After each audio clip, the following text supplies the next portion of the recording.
Hello, everyone, and thank you so much for being here today. Today, we're talking about what it really means when the narcissist suddenly goes quiet, when the chaos stops, the messages disappear, and the noise that once dominated your life fades into an eerie silence. If you've been wondering why this is happening, or questioning whether their silence means they've won, healed, or moved on, I want you to stay with me, because the truth is far more empowering than you may realize. At first, narcissistic silence can feel uncomfortable. After so much intensity, unpredictability, and emotional disruption, quiet doesn't always feel like relief. Sometimes it feels like danger. Your nervous system has been trained to expect intrusion, accusation, or sudden reappearance. So, when nothing happens, your mind searches for meaning. But this silence is not strength on their part. It is not growth. And it is certainly not indifference. This silence exists because something fundamental has shifted in the dynamic. And that shift happened inside you. A narcissist only feels powerful when they can still reach you. Their sense of victory has never been about love, connection, or resolution. It has always been about access. As long as they can provoke you, disrupt you, or pull you back into emotional engagement, they believe they are winning. This is why they bombard you with messages, initiate pointless arguments, show up uninvited, or accuse you of things that make no sense. It's not about the content of the conflict, it's about the reaction. When you're still defending yourself, explaining your intentions, correcting their lies, or trying to make them understand your pain, they feel significant. Your emotional response becomes proof that they still matter in your life. Even your anger feeds them. Even your tears reassure them. To a narcissist, any strong emotion directed toward them confirms their relevance. This is what many people don't realize. Conflict was never the problem. Silence is. This is why narcissists thrive on what's known as negative supply. While praise and admiration can temporarily inflate their ego, your distress can be just as nourishing.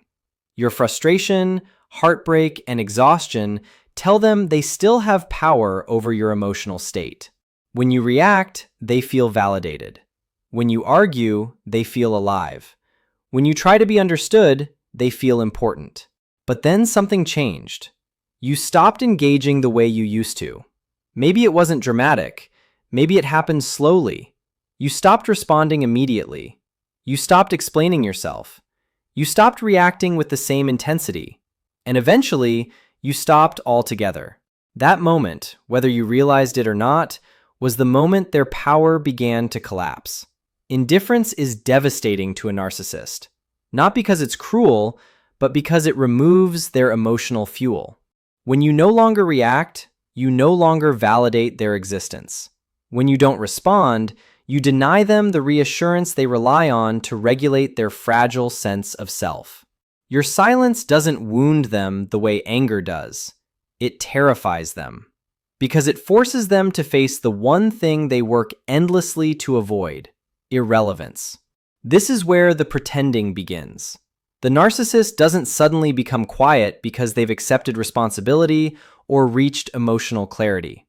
They become quiet because their usual tactics no longer work. They retreat because every attempt to provoke you now fails. They are left without leverage, without access, and without control. What you did, whether consciously or instinctively, was dismantle the entire system they built around you. You resigned from the role they assigned you, the role of emotional caretaker, defender, and target. That system depended entirely on your participation. Without you, it cannot function. Their manipulation only works when someone is willing to engage with it. When you step out, the illusion collapses. Ironically, it was their own behavior that pushed you toward this awakening. Their lies, betrayals, gaslighting, and contradictions forced you to question reality. In seeking relief from pain, you sought understanding. In seeking understanding, you gained clarity. And clarity changed everything. You began to see patterns instead of isolated incidents. You stopped internalizing blame and started recognizing manipulation. With that awareness came detachment. Not numbness, but distance. Not coldness, but discernment. You stopped bleeding from wounds they kept reopening.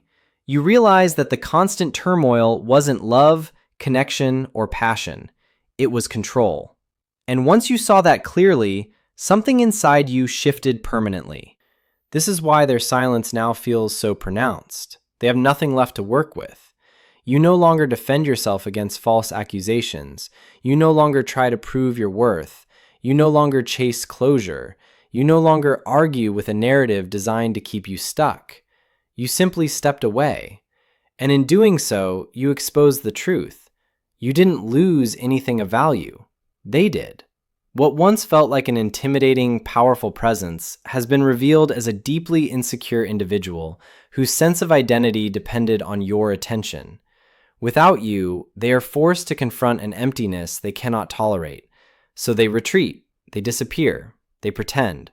If you've noticed that the hoovering stopped, the messages ended, the surprise appearances vanished, and the indirect attempts to provoke you faded away, this is not coincidence. It's confirmation. It means you figured them out. Every trap they set ultimately turned inward. You became unreachable, not necessarily physically, but emotionally. And when that happens, the narcissist has no choice but to seek supply elsewhere. This realization marks a profound turning point in your healing. You no longer take their words seriously. You no longer confuse promises with action. You see through the performance. The drama that once consumed your energy now feels hollow, and slowly, you begin to understand something crucial. The joke was never on you. It was always on them. They believed they were in control. They believed they were orchestrating the narrative. They believed you would always respond, always care, always engage. But the moment you stopped playing your assigned role, the entire structure collapsed. Their authority existed only because you participated in it. What you're experiencing now goes beyond survival. This is growth. Your focus has shifted away from them and back toward yourself. Instead of replaying the past or asking, what if, your attention has moved to what now? What do I want? What do I need? What kind of life feels peaceful to me? That internal shift is something a narcissist cannot tolerate, because it confirms they are no longer the center of your world. This is the moment of their deepest injury, not because you attacked them, but because you outgrew them. They cannot come back because returning would require facing exposure. You saw behind the mask, and once that mask falls, they are forced to confront themselves. The very criticisms they projected onto you now echo inward. Everything they accused you of being reflects the parts of themselves they cannot accept. But accountability is not an option for them, so retreat is. This is where the narrative rewriting begins. They will never admit that your indifference shattered them. Instead, they will claim the silence was their choice.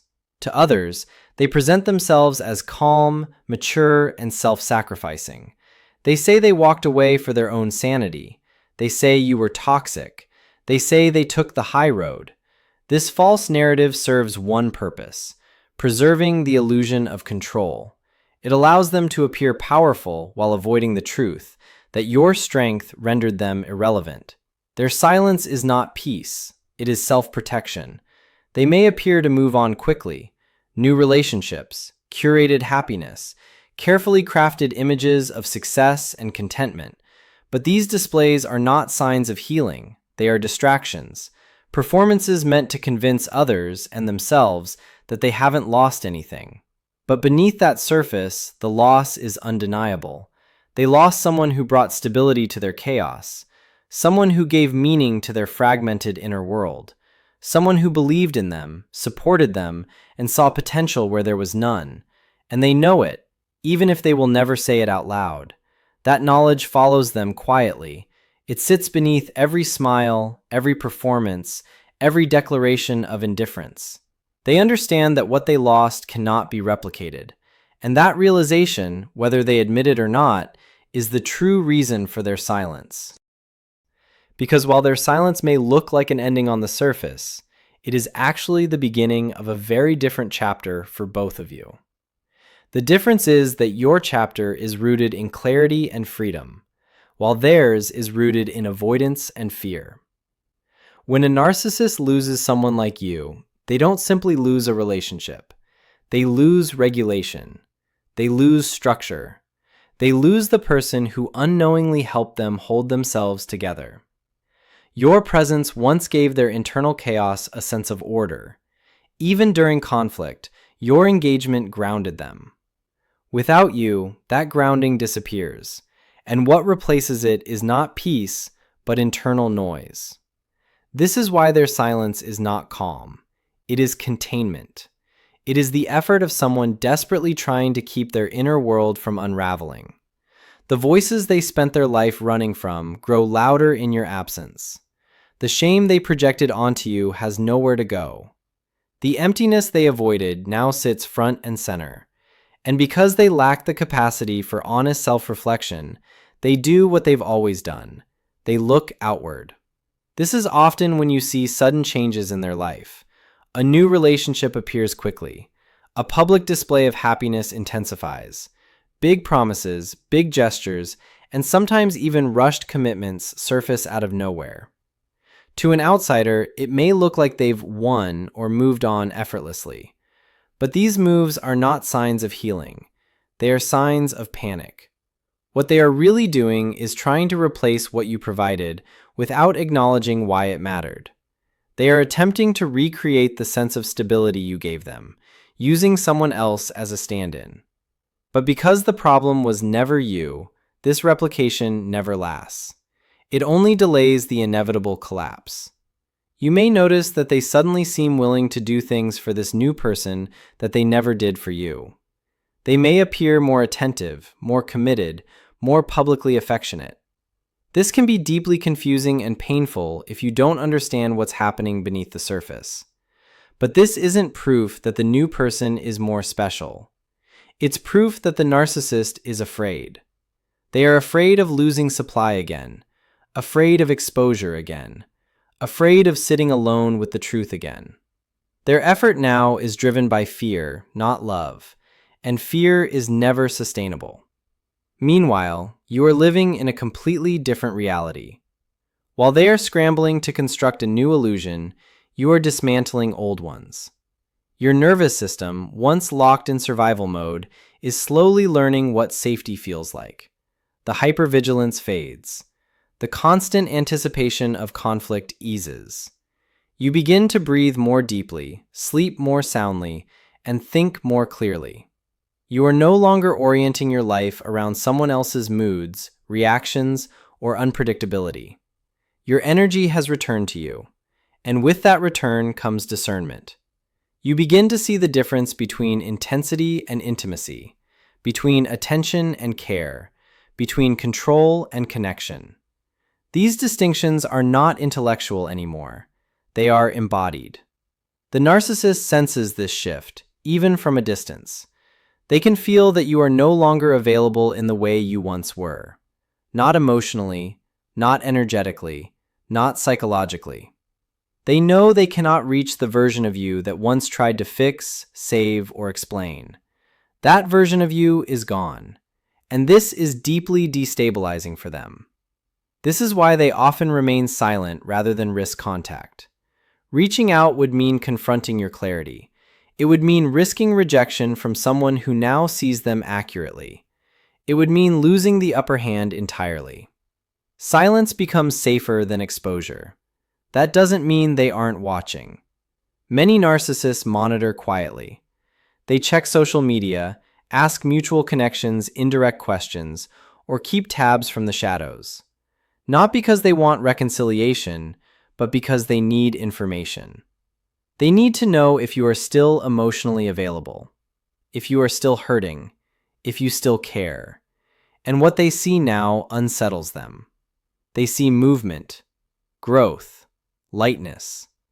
They see you building a life that no longer revolves around them. They see you smiling differently, speaking differently, carrying yourself differently. You are no longer stuck in the same emotional place they left you. You moved forward. What hurts them most is not that you left, it's that you didn't collapse. They expected devastation. They expected regret. They expected you to remain emotionally tethered, diminished without them. Instead, you stabilized. You healed. You expanded. And this outcome contradicts the narrative they relied on to feel superior. Your silence speaks in a way words never could. It communicates finality without cruelty. It says, I see you clearly, and I choose myself. That message lands deeply, even if it is never acknowledged out loud. Internally, this creates a narcissistic injury they cannot easily repair. They are forced to hold two opposing realities at once: the image of themselves as powerful and desirable, and the truth that someone they devalued outgrew them. To manage this internal conflict, they rewrite the story. They convince themselves they didn't lose you, they discarded you. They insist they are happier now. They minimize your importance. But behavior always tells the truth. The overcompensation, the urgency, the constant need to prove, the public performance, all of it reveals instability, not peace. A person who is truly at ease does not need to announce it. A person who has truly moved on does not need to demonstrate it so loudly. You, on the other hand, are quieter for a different reason. You are no longer trying to convince anyone of anything. You don't need validation for your healing. You don't need to explain your boundaries. You don't need to defend your absence. Your life is speaking for you. And this is where your power becomes undeniable.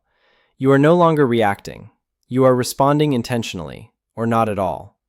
You are no longer participating in triangulation, indirect messaging, or emotional games. Even when strange calls come through,